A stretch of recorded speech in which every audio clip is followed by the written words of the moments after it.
Okay, welcome back. Now the hopper is full after grabbing a bag from the upper deck. Again, here's what it looks like with a full hopper. We can close that and latch this. Next thing would be to check to make sure that inside here, inside the view box, that there aren't any issues. So we open this up. This is where the pellets drop down into and where they become ignited to start the fire. Sometimes these can be full of ash. If it is, then you want to just kind of sweep that ash out into the ash bin below. And kind of clear that out. This is a little dirty, but not too bad. You can always wash that off. And they kind of get swept down into that collection bin down below.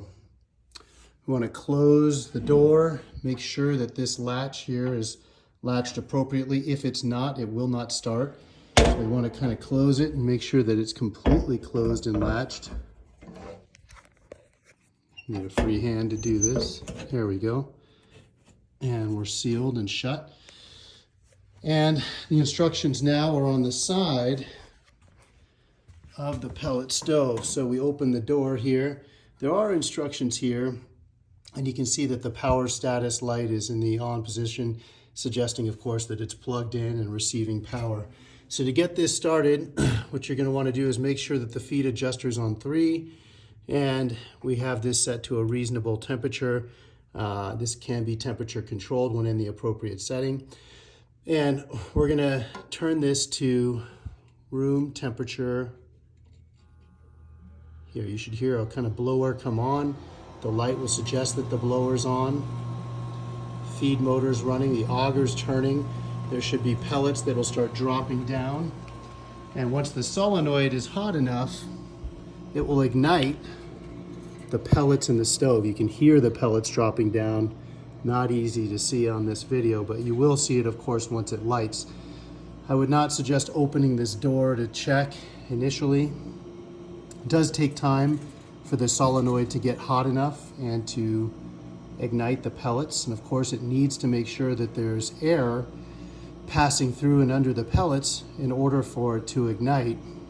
Again, when you looked in that tray where the pellets drop down into, if there's too much ash, you won't get enough air passing through, and so you want to again sweep that ash into that ash bin to make sure that those holes aren't clogged and that it has an opportunity to light.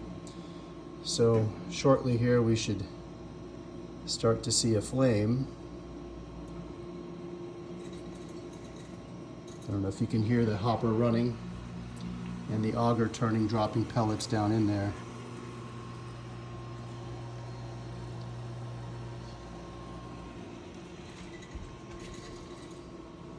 Obviously this does take time, it's not instantaneous.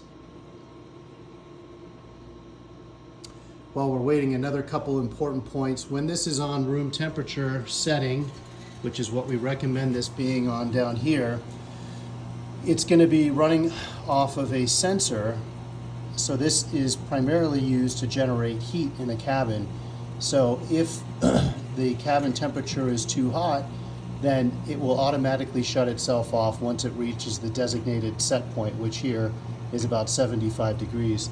The temperature probe is on the back side here, and that's what it uses to sense the temperature in the cabin upstairs here.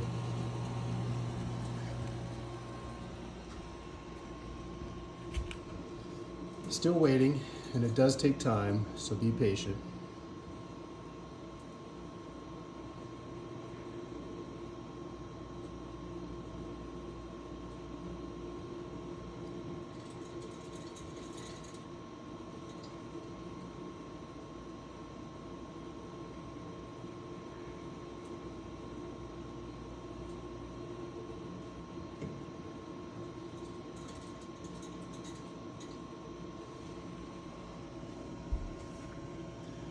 There we finally have a view of the pellets that have dropped down into the pellet tray there. Still no flame.